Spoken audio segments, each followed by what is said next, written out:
term paper mache refers to a wide variety of processes, but really there's just two main ingredients, paper and glue. Originating in China, paper mache is truly a global craft and has been used to make just about anything that you could possibly imagine, from dolls to actual houses. Now, when you hear the term paper mache, you can make ornaments, you can make valentines, frames, just simple, as we call them, tissue paper tiles like this. And they make great gifts as well. So let's get started, shall we? First of all, we're going to need to make a solution of 50% glue and 50% water. Now, I'm going to be using Elmer's clear washable school glue.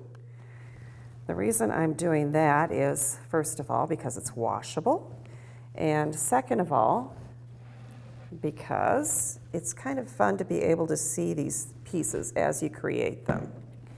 Now, these Jack Richardson texture plates are available in sets of 6, and they come in a variety of themed designs. Before we start, you want to look at both sides of the design, because it's going to make a difference in how your tissue casting tile turns out. I think I'm going to choose this side right here. And I have some tissue paper. We're using the Blick tissue paper today. You can use any kind of tissue paper. Just be aware that some of them lose their color and bleed into each other. Okay, now we're going to start by brushing a little bit of this glue mixture in the bottom of the texture mold, like so. And I'll tell you, one of the good reasons for tearing up your tissue ahead of time is so that you don't have sticky fingers in the midst of this. Now, to start with, I'm just going to put a piece of tissue paper and kind of pay attention to the petals on this flower here in the middle. Just kind of bunching it up and getting it inside that petal and the next petal.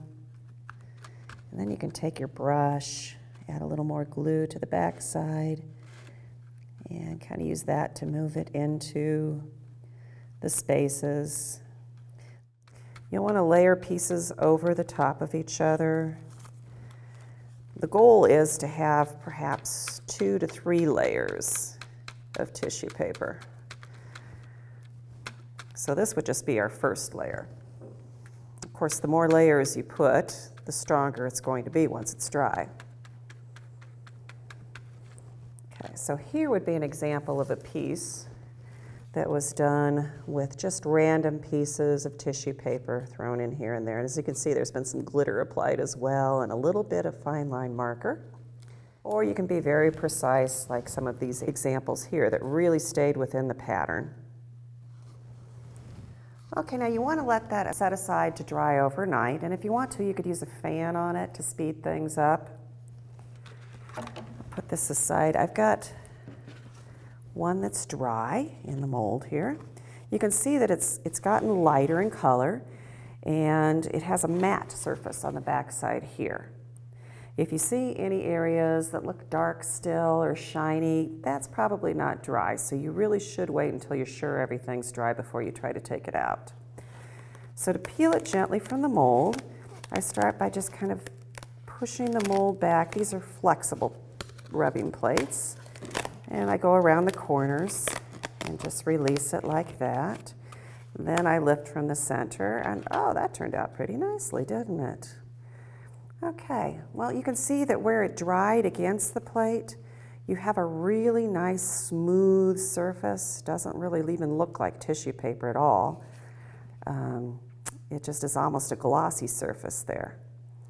Some of our examples that we have here, you can see where we just used a portion of the plate instead of the whole thing and cut it out at the end. Now, you could add some watercolor to this, some glitter paint. You could take a marker, such as a fine line Sharpie like this. If you wanted to, you could do a little outlining maybe of some of those shapes to accent them so that they stand out a little bit better. My sample up over here of the frame was done with black tissue and a little bit of gold paint over the texture surface, and then of course some rhinestones glued onto it.